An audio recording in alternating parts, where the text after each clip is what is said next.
1. I once dated an Irishman who lived in Canada. After dating for a couple months and spending the night at his place, I couldn't sleep. I would often get up in the middle of the night, wondering who was there. It came to the point I would be physically asking the room, hello? Who's there? Waking up my boyfriend who doesn't believe in ghosts whatsoever. I'd be so frustrated because why am I asking if someone's there? It started to seriously freak me out after this went on for months. But only when I stayed at his place. The reason it was starting to frighten me was because my mother has a severe case of adult night terrors. On the regular, she screams in her sleep. But she never remembers screaming. I always remember asking who the hell is in the room. It's happened before in the past, but it usually happens for a week and then passes. It won't happen again for months, maybe a year. Example, when I lived with my cousins, I would wake up multiple times thinking someone was in my room. I woke up to myself talking to a painting, and hazishly thinking it was a person. You could chalk this up to a sleepwalking disorder, but this does not happen regularly. I told my cousin about this and he turned pale. He had seen a figure in his room twice. We later learned the neighbor shot himself the year prior. Anyways, so my boyfriend and I were eating breakfast one morning, and a birthday card was on the table. It was from his brother, but it was signed Mike and Grace. Thinking it was his brother's girlfriend, I asked who Grace was. Oh, she's my little sister. You have a sister? Well, she passed when she was 2, just nonchalantly. Oh, wow. When did she pass? Oh, actually the day before your birthday. Geez, never thought about it. Don't ever tell my mum because she'll think her spirit popped into you. Stared at him dumbfounded, because I'd been sleeping so horribly since I met him, and he's just passing it off as me being mentally ill. It turns out I'd actually been really freaking him out, especially because one night I had seen a figure at the end of the bed, just calling me mental in a charming Irish way. After talking about her, I started to sleep a little better. Maybe she just needed some acknowledgement. Fast forward a couple months and we're on vacation in San Diego, a whale's vagina. This is where it got weirder. We're sleeping in a hostel and out of nowhere I have this intense and extremely vivid dream. Basically just a voice saying, "Hey, just tell him I'm alright. I'm doing great."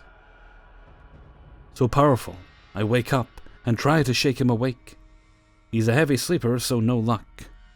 As I told him the next morning, I felt so embarrassed. As the words came out of my mouth, I realized how stupid it sounded. He just thought it was my mind being overly active, so we both just pushed it aside. 2 nights later, the same voice, the same vibe, but this voice was like nonchalant. Just tell him the number 9, and he'll know what that means. It was so cavalier. So this time I shook him, and he yelled at me, "What?" Probably sick of my crap. The number 9, what does that mean to you?" It's slowly dawning I'm crazy. I don't know. It's my house number in Ireland. What? It's just one number? I'm American, so house numbers are like 5 digits. It's just a coincidence. Go to sleep. I start sobbing. I'm thinking I'm going insane. He felt horrible and apologized. He told me to tell Grace to go away, which I did. I instantly felt better and fell asleep. But he was terrified, as I had woke him up at 3 a.m. After that, things seemed to settle down completely. I stopped getting up in the middle of the night. I did visit his family in Ireland, and the love they have for their daughter and sister is so strong that I could see why she has a strong presence. I visited her grave, and it was the only one absolutely covered with toys and trinkets. It's so beautiful how much they keep her memory alive. She definitely has a watchful, loving eye over the family, and I got to experience a small bit of it. Perhaps because she passed so close to my birthday, there was a weird bond. Eventually, the Irishman and I broke up because distance. Commuting to Canada was a bitch, but him and I remain good friends. It was weird, though. After a month of breaking up, I was at the airport, and saw a boarding pass on the ground. I picked it up, and it was his sister's full freaking name. It was definitely a what the fuck moment, but perhaps also a little goodbye. 2. Me and my sister Mandy were adopted out when we were really young. I didn't know the reason for this until recently, when I finally got to meet my real brother Mike. Apparently our parents were dirt poor. I mean holding your baby over a bucket to poop poor. The state of Georgia got wind of what was happening and they put us in foster care. We ended up with this couple from the north, Connie and Robert. They owned a split-level house that was in a town called Snellville. When I was a child, I would lose something of mine. I would look everywhere for it, but it was like it just disappeared. Later on, when I'm doing something else, I would just happen to find what I was looking for in a place I know I looked. This happened quite frequently to me, and it was like something in the house was playing a game with me. When I was alone in the house, I would hear things being moved back and forth in the attic. The dogs would hear it too and look up. I would be in the living room watching TV, and I would hear the steps creaking as if someone was slowly walking down them. The dogs would hear it as well and look over where the noise was coming from. My friend Jenny, who has known me since I was 3 years old, told me recently she didn't like going into our house when she was a little girl because she felt there was something bad that was causing turmoil in our family. I would have strange dreams about a black mass floating over my bed, and when I tried to get up, I was paralyzed. I would mentally fight this thing and eventually break free from it and run into my parents' room to tell them what happened. Then I would wake up. Sometimes I would wake up in the middle of the night, and I felt like I was being called to the basement by something.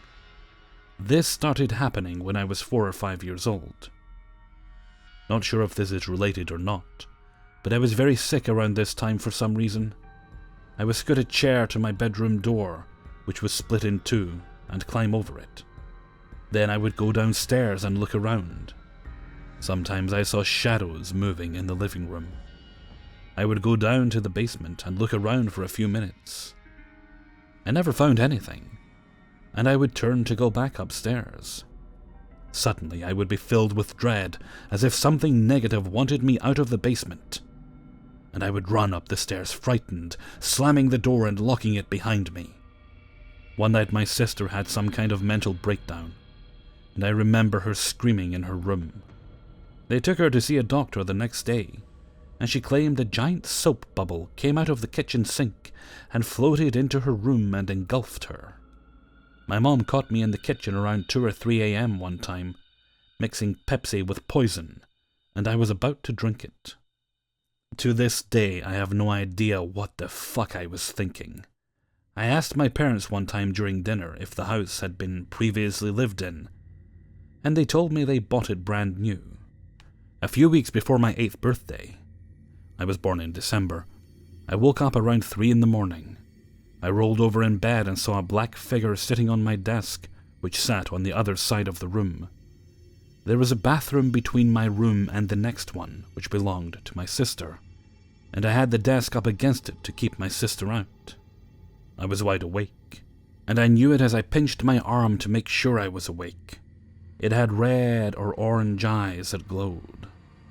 It sat on the front of the desk, staring at me with its legs hanging off the desk. I couldn't make out any features like a face, hands, or feet. It appeared to be wearing some sort of long coat and a brimmed hat. I asked it who it was and what it wanted of me. It didn't answer. It just stared at me with those eyes. I covered my head up and rolled over facing toward the wall and started saying the Lord's Prayer. Our Father, which art in heaven, hallowed be thy name, thy kingdom come. Thy will be done in this earth as it is in heaven. Give us our day our daily bread, and forgive us our trespasses, as we forgive them that trespass against us. And lead us not into temptation, but deliver us from evil. For thine is the kingdom, the power, and the glory forever and ever. Amen. I also said out loud, in the holy name of Jesus I rebuke you. I was told in Sunday school if you said this it would drive away evil spirits, because they cannot stand to hear the name of Jesus. I repeated this over and over again, after about 20 to 30 minutes, and looked out from under my sheets, and it was still there. It hadn't moved. I covered myself back up and told myself if I ignore it, it will go away. Not sure why I thought that. After a while, I looked and it was gone. I never saw it again. Years later, I was listening to Art Bell on Coast to Coast AM, and one man called in and told Art he had seen the same black figure I had seen. This was when I learned it had a name: the Hat Man. Apparently many people all over the world have seen this being in their house, but no one actually knows what it is or where it comes from. Weird. 3. As my dad is finishing his last few days of treatment, rehab, I went to the facility he's in to visit him for Father's Day. Up until a few days ago, he was in a facility in Jamestown, North Dakota, for several months. It sits next to the North Dakota State Hospital. Somehow we started talking about paranormal stuff and his experiences there. A short history on this hospital: it opened in 1885 and became an institution for the mentally ill and criminally insane. Within the next couple years, overcrowding became a huge problem, so the hospital was forced to expand multiple times, while also being severely understaffed. In 1937, the governor fired the institution's superintendent and 75% of the staff, and rehired new people in their place because of their political contributions. After this, the new staff was very underqualified to care for the patients, and treated them badly by cussing at and abusing them, and probably killing them. By 1949, the news of overcrowding, neglect, malnutrition, seclusion, including many tuberculosis patients, etc., hit the newspapers, and by 1953 reforms had started happening, and things started to get better. By 1974, the population dropped from 2,000 plus in the 1940s to about 600 and about 200 today. Yes, the place is still in operation. Today, the hospital now serves as a place for psychiatric services, transitional living, and treatment for chemical dependency. Thank you, Wikipedia. My dad liked to stay busy over there, so he would always take jobs or help out any way he could. From my understanding, the hospital kind of was like a partner institution to his rehab place, but the people there were more like inmates, whereas he could leave and had much more freedom. He went to the side of the hospital that acts as a prison today, and helped one of the ladies who works there with the laundry. They folded a ton of sheets and towels and went downstairs for something, and when they came back, the sheets were thrown on the floor and all messed up. Keep in mind that everything there stays locked, so nobody could have been in there to do that. The lady told my dad that it was Charlie the ghost in that part of the prison. Apparently he does that kind of stuff all the time. The lady told my dad that they have names for different ghosts all around the prison because there's so many there. They even have a few rooms they had to block off, because any time a resident or inmate would move into them, they would refuse to go back because so much creepy shit would happen, and they would just end up having to move them to a different room. Even the old warden's office was so haunted that he told them if they couldn't find him a new space for his stuff, he was going to quit his job and move on. My dad said apparently things would move all around and go flying off the shelves. Since he was able to leave frequently and have a job outside the facility while he was there, he and a couple guys took a local job doing weed whipping and other lawn stuff on the hospital grounds and the cemetery. He was working with a small crew of guys in the middle of the afternoon. The part of the hospital grounds they were working on is no longer in operation, but the building they were by had a lot of windows, so you can see everything inside. He and another guy saw someone walking around in there, so they let their boss know that someone else was working there too. "Nah, nobody works in there. Nobody has been in there in years," his boss said. They joked around about seeing a ghost and came to learn that paranormal activity is super common there. My dad is a no BS kind of guy, and he and the other guys saw him so clearly that they could see his clothes and everything. "Did you see what he was wearing?" the other guy said to my dad in a super scared voice. "Yeah," my dad said. "Someone's fucking with us. That was a person." They just kept working even though they were creeped out. Then they saw him again. My dad said the same apparition came walking really fast down the hallway towards them. They could still see into the window, and darted around the corner and into the garage. He was wearing an old-timey black and white suit, with a hat to go with it, and he kept his head down like he was trying to hide his face from them. The guy with my dad took off running and said he was done working there because he was so scared. But my dad yelled at him to run around to the front so they could catch the guy who's trying to freak them out. They went around to all possible doors and absolutely nobody was there. Somehow the boss ended up getting the keys so they could investigate that part. And my dad said it was so dusty in there that they could see their footprints. And the only footprints in there were their own. There was zero trace of the man they saw. My dad told me he knows for a fact that the place is haunted as hell. That guy must have been doing some shady shit because he kept ducking away from us and hiding his face. 4. For the past few years, I've had these weird moments that could be written off as coincidences, but they just happen so often. And I always get a strange feeling when they do. It started happening with my first ex. We broke up about 3 years ago, but rarely we will still talk. First thing I can think of, I was about to move 5 hours away to be with my new boyfriend, and I just had this feeling my ex would call me out of the blue right before I left, and sure enough, I was getting in my car and the phone rings. After months of no contact, it was him. After that, there would be times where maybe a song comes on that reminds me of him. And sometimes it would happen in bursts, like so many things would start reminding me of him.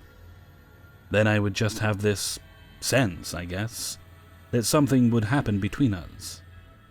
This has happened quite a few times, and usually I end up with a phone call from him, or some sort of contact that happens. It happens with my dreams too. My dreams will just give me feelings that something's about to happen, and then it does. Just very weird coincidences. Most recent was about a week ago. I dreamt of my best friend from high school, who I haven't talked to in about a year. We were at a concert, and she was on the other side of the crowd and I couldn't get to her. That was it. I woke up and felt that I was missing her. I also dreamt about winning a car in the same dream, and I told my roommate about it and she jokingly said, "Maybe it's a sign you'll get one in the future." I didn't get a car. But the day after that, I woke up to a message on Facebook from my friend, sending me an old photo of us with some silly caption. This morning on my way to work, I decided to listen to Lily Allen, because I haven't listened to her in a very long time. When I got into work, I went to the bathroom and oddly enough, Lily Allen was playing over the speakers. Things like this happen to me a lot, but these are the most recent explainable ones. It's the weirdest thing ever. I'm an atheist, I don't like religion, so it's hard for me to figure this out. I keep writing them off as coincidences, but the way it makes me feel, and how often it happens, I just don't understand. Does anything like this happen to any of you? 5. Let me start out by saying I was a total skeptic until recently. Well, a few years ago. Really, the one thing that changed my beliefs of the spirit world was a dream I had that wasn't a dream, but a real visitation by someone I loved more than life itself, that I didn't get to say goodbye to. My grandpa raised me from the age of 1 and passed away unexpectedly when I was 23. He was 78. It was my first experience with death, and I was devastated. At the funeral home, for whatever reason, I asked to see him. I'm not even sure why. As we walked through the double doors, I saw the greatest man alive laying there on the metal embalming table, with a white sheet over him except his face. Strangely, I wasn't traumatized or anything of the sort. I kissed his nose like I always did. When he was alive, I would kiss his nose and would get a slight static shock every time. We always giggled it off. This time there was no shock, and his nose felt cold and waxy. It was hard to leave that room. I wanted to stay in there forever. My grandpa was a ham radio operator and a CB radio expert, and it was his hobby. He spent 20 years in the Navy as a gunner's mate behind the big guns, he called them. But they were the 8-inch 55 cal, 3-inch 50 cal, and others like it. I don't know much about weapons. On the USS Biddle, Bemerton, and Lind McCormick, and served in both Korea and Vietnam Wars. In other words, he was a badass and hero in my book. He worked as an assembly line worker for Bluebird, mailman in Alaska, and retired finally as a state transportation foreman at the age of 60-something. He was in a lot of pain due to back surgeries he had, and several heart attacks he had survived, along with losing his voice permanently due to cancer he had in the 70s. He spoke with a whisper, and that was all I ever knew. Even with a whisper, he still had the fear of God put into me when he needed. He was a recovered alcoholic, saved by the grace of God. Anyway, back to my point. Sorry. I idolized this man. The morning of his funeral on November 11th, 2010, Veterans Day, my husband and baby slept in his bed and woke up to my son coughing a lot. I smelled like someone was smoking a pack of cigarettes in one sitting, just like he did every morning when he would wake up at the crack of dawn. Yeah, cancer probably came from that too. There was no one awake in the house, and there was certainly no one smoking. I truly in my heart believe my grandpa was in the room, smoking his last cigarette in his room that he so desperately wanted to be in instead of the hospital. I think he knew he was dying and didn't tell anyone. We did the funeral, and I was left with such an empty feeling. All of the chaos because of the funeral kept my mind somewhat off of it, but then it was just periods of crying and intense sadness.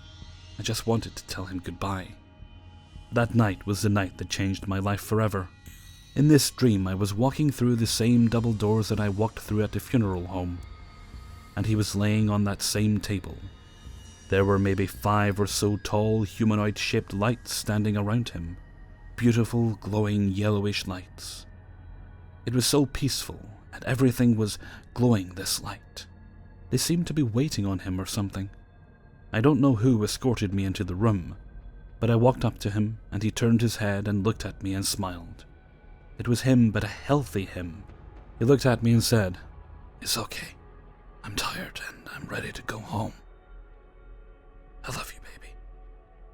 I don't remember if I said anything back, but he smiled, looked back straight up, and then I woke up. It was intense and overwhelming, but so beautiful and peaceful. I was at peace and knew at that moment it was more than a dream. That was my papa telling me goodbye. The glowing things around him, I don't know, but I believe they were taking him to the other side and were just waiting on him. I'm not sure what the other side is, but I know whatever it is, he's not in pain anymore. After this, my life changed, for the better, the worse, the strangest, and I was enlightened. I had an actual spiritual awakening. I believe we have more than one awakening, but the first one is the one you will never forget. This also opened my mind up to some bad things and opened my senses to things I didn't think existed. My son, who was a baby at the time, started seeing things too later on down the road.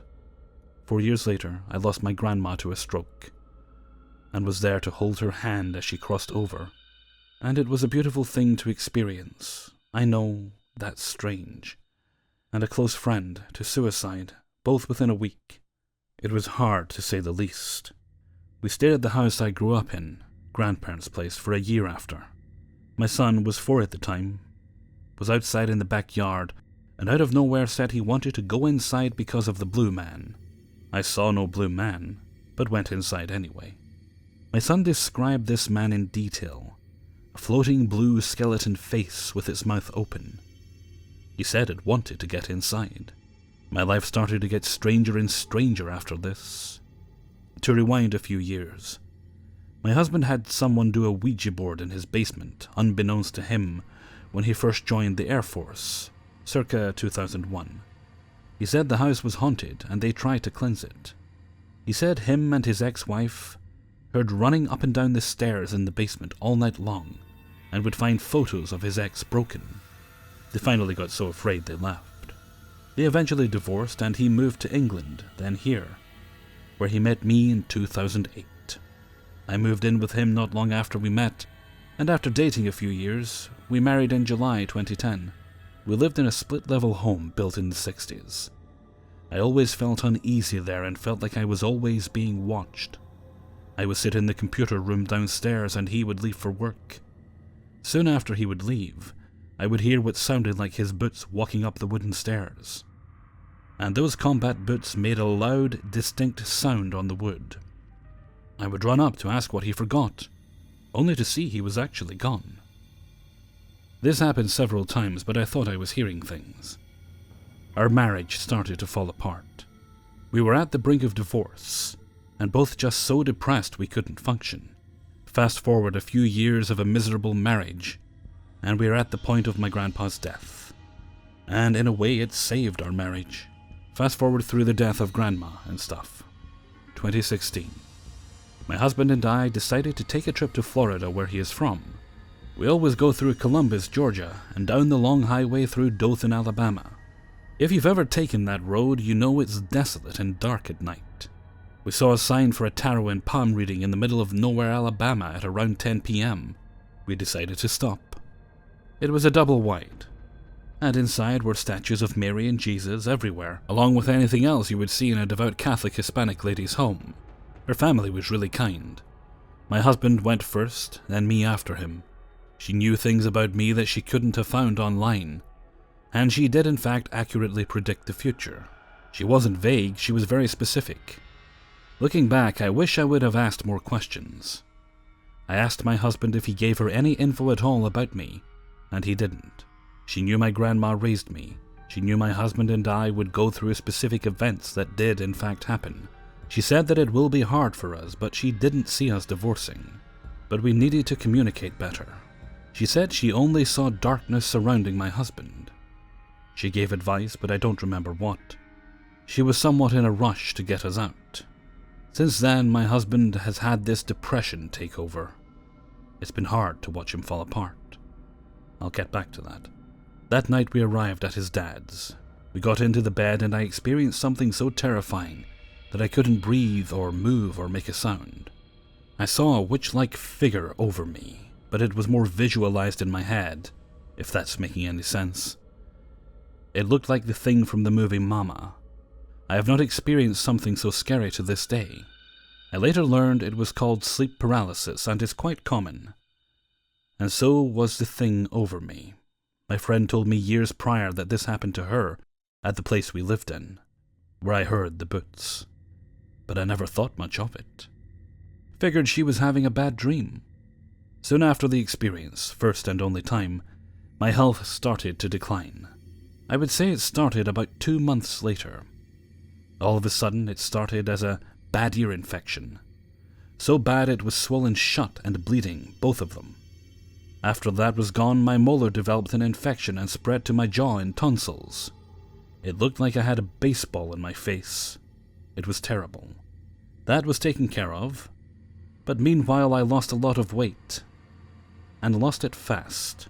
I dropped 50 pounds in a matter of 2 months. One day my back started to hurt. In October of 2016, the same month, my husband had a cervical infusion and was not mobile for a while. It got worse and worse as time went on, and to this day, it has not stopped hurting. I would have periods of no pain, but not for long. The flare-ups of pain last longer than the times of none. I've seen numerous doctors and was diagnosed with osteoarthritis and degenerative disc disease out of nowhere. I was once a very healthy 20-something, and now my body was falling apart. In a matter of months. My white blood count prompted my doctor to send me to an oncologist in November of 2017. After months of tests, including CT scan, they are still trying to figure out what is causing the high white blood cell count and other symptoms. Still don't know to this day. In February, I met a woman who is friends with the girl who spent the night at my place and had sleep paralysis happen. We were talking about it, and I told my story of what happened. This woman had no idea my health was like it was, but she was into the paranormal stuff and spirit world. A Wiccan, I think she is called. She promptly told me how bad the thing was I saw, and that it would drain my health and whatnot. I was just in shock to think this could actually be real, and if it's killing me and my husband. She said that when we had our tarot stuff done and the darkness of my husband was pointed out, it was pissed because it was found. Since then, I get a very heavy feeling on my chest if I'm looking in the bathroom in the mirror. At night time, I will feel the air move like it would if someone was walking down the hallway and through my room to the bathroom. There is never anyone there though. Sometimes at night, I see a black figure peeking in my room, but only from the corner of my eye, so I don't know if that's my mind messing with me or not. Maybe this is all my mind fucking with me, and it's my way of dealing with grief and even some trauma from a physical assault in 2016. What is real is the pain, the oppression and heavy air in my home, my husband and his depression, my anger. I finally accept there are things around me that are beyond the physical realm. I'm not sure what they want. I don't know if maybe whatever came into my husband's home some years ago from the Ouija board followed him and just wanted him to itself, and is trying to get rid of me, or if it's something trying to tell me something.